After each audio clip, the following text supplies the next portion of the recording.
అంటే మ్యామ్ ప్రతి విజిట్లో మీరు ఎలాంటి టెస్టులు చేస్తారు అండ్ దాంట్లో మీరు ఏం ఐడెంటిఫై చేస్తారు? ఫస్ట్ ప్రెగ్నెంట్ మీరు వచ్చిన రిజిస్ట్రేషన్ అప్పుడే మీకు చేసే టెస్టుల్లో ముఖ్యంగా బ్లడ్ గ్రూప్ తెలుసుకుంటాం. బ్లడ్ గ్రూప్ మీరు నోటితో చెప్పకుండా మాకు డాక్యుమెంటరీ ఎవిడెన్స్ కోసం మీరు రిపోర్ట్ ఇస్తే ఓకే, లేకపోతే మేము రిపీట్ చేసి చూసుకుంటాం ఇది కరెక్టా కాదని. ఈ బ్లడ్ గ్రూప్లో కూడా పాజిటివ్ ప్లస్ మైనస్ అంటే పాజిటివ్ అండ్ నెగిటివ్ అని ఉంటుంది. దీని రిలేటెడ్ అంటే RH నెగిటివా RH పాజిటివా అనేది చూస్తూ ఉంటాం.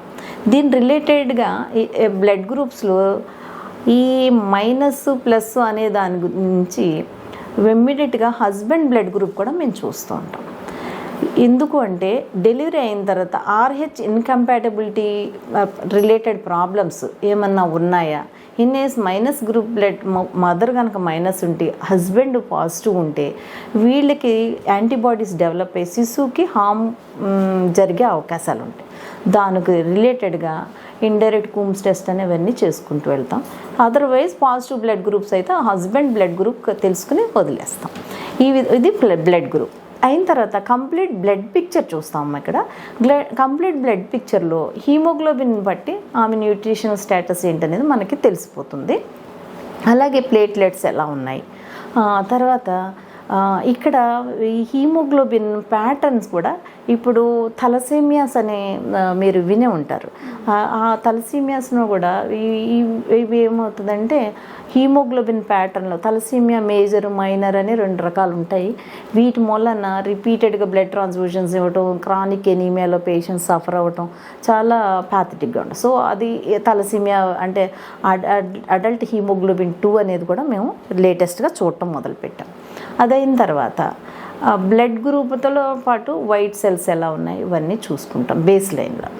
తర్వాత సీరం క్రియాటినిన్ అంటే కిడ్నీ పరిస్థితి ఎలా ఉంది, అంటే కిడ్నీలో నీరు వడపోసే పద్ధతి ఉంటుంది కదా, GFR అనే ఉంటాయి కదా, దాని రిలేటెడ్గా సీరం క్రియాటినిన్ లెవెల్స్ ఎలా ఉన్నాయి, బ్లడ్ యూరియా లెవెల్స్ ఎలా ఉన్నాయి చూస్తాం. అండ్ మోస్ట్ ఇంపార్టెంట్ షుగర్, ఆమె ప్రెగ్నెంట్ అయ్యే టైంకి ఆమె బ్లడ్ షుగర్ లెవెల్ ఎలా ఉంది, HbA1c అంటాము. 3 months నుంచి ఆ బ్లడ్ షుగర్ లెవెల్స్ ఎలా ఉన్నాయి, ఇది మోస్ట్ ఇంపార్టెంట్ అమ్మ. HbA1c బాగా హై రేంజ్లో బియాండ్ 6 ఉంది అంటే ఆమె కన్సీవ్ అయ్యే టైంకి షుగర్ లెవెల్స్ హై ఉన్నాయి అని అర్థం. ఈమె బ్లడ్లో హై షుగర్ లెవెల్స్ ఉన్నప్పుడు ఫీటస్ ఆర్గనోజెన్సిస్ జరిగింది అంటే 8 weeks లోపు ఆర్గనోజెన్సిస్ శిశువు మొత్తం తయారైపోతుంది. 8 weeks హార్ట్ బీట్ కూడా స్టార్ట్ అవుతుంది. ఆ టైంలో ఆవిడ షుగర్ లెవెల్స్ హై ఉన్నాయంటే ఈ బేబీలో జన్యుపరణ లోపాలు అంటే సాక్రల్ న్యూరల్ ట్యూబ్ డిఫెక్ట్స్ రావడం రకరకాలు ఉంటాయి. అంచేత షుగర్ కూడా చూస్తాం. ఇకపోతే viral markers HIV, HBsAg, VDRL ఇవన్నీ కూడా ఏమైనా ఇన్ఫెక్షన్స్ మదర్లో ఉన్నాయా, ఉంటే బేబీకి మళ్ళీ ట్రాన్స్మిట్ కాకుండా చూసుకోవాలి. హస్బెండ్కి ఏమైనా ఉన్నాయా లేవా స్క్రీన్ చేసుకోవాలి. కాబట్టి ఇన్ఫెక్షన్స్ ఏమైనా ఉన్నాయా లేవా అనేది కూడా చూస్తాం. అండ్ కంప్లీట్ యూరిన్ ఎగ్జామినేషన్ కూడా ఎట్ ద ప్రెగ్నెన్సీ టైంలో చూస్తాం. దీనివల్ల ఉపయోగం ఏంటి అంటే యూరిన్లో ఏమైనా ఇన్ఫెక్షన్ ఉండుంటే అసెండింగ్ ఇన్ఫెక్షన్స్ మూలంగా సర్విసైటిస్ వచ్చి కొరియోఅమ్నిటిస్ వచ్చి శిశువు ఎఫెక్ట్ అవ్వటం, ప్రీటర్మ్ డెలివరీస్ రావటం, అబార్షన్స్ అవ్వటం, ముఖ్యంగా ముందు అబార్షన్స్ అవ్వటం, అబార్షన్ నుంచి మరి అది కంట్రోల్ మరి తర్వాత ప్రీటర్మ్ డెలివరీస్ అవ్వటం ఇవన్నీ జరుగుతాయి. కాబట్టి యూరిన్లో ఏమైనా ఇన్ఫెక్షన్స్ ఉన్నాయా, అలాగే యూరిన్లో ప్రోటీన్స్ ఏమైనా పోతున్నాయా, యూరిన్లో ప్రోటీన్స్ పోతున్నాయంటే బీపీ ఏమైనా ఫ్లక్చుయేషన్స్ ఉన్నాయా చూసుకుంటాం. లేదా ఈమెకి ఏమైనా నెఫ్రోటిక్ సిండ్రోమ్ లాంటి డిజార్డర్స్ ఏమైనా ముందే ఏమన్నా ఉన్నాయా ఏమన్నా మనం చూసుకోవటం అవసరం. సో ఈ ముఖ్యమైన టెస్టులన్నీ మనతో ఫస్ట్ విజిట్లో చేస్తాము. ఆమె 5 వారాలు 6 వారాలు అలా ఉంటే కన్ఫర్మేటరీ స్కాన్ అని ఒకటి చేస్తాం. కన్ఫర్మేటరీ స్కాన్ అంటే ఏం చేస్తామంటే శిశువు గర్భసంచిలోనే ఫామ్ అవుతుందా లేదా పక్కనున్న ట్యూబ్స్లో ఏమన్నా ఫామ్ అవుతుందా అని కన్ఫర్మ్ చేసుకోవడానికి.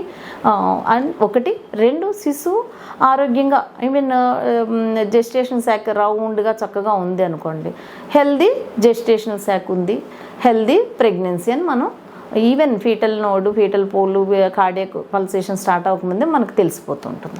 అలా కాకుండా ఇర్రెగ్యులర్ జెస్టేషన్ శాఖ అవన్నీ రకరకాల ఎంటిటీస్ ఉంటాయండి. వాటి వల్ల అవన్నీ చూస్తే మనకి ఏమైనా ఆరోగ్యంగా లేదు ప్రెగ్నెన్సీ అనే డౌట్లు కూడా మనం అక్కడ నిర్దిష్టంగా మనం చూసి చెప్పడానికి అవకాశం ఉంటుంది.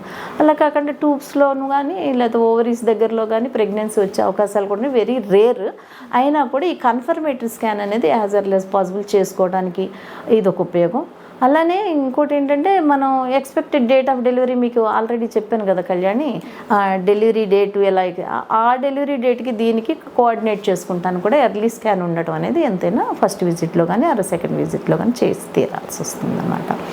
ఇవన్నీ ఇన్వెస్టిగేషన్స్ మేము చేసేవి ప్రతి విజిట్లోనూ మేము అబ్జర్వ్ చేసేది.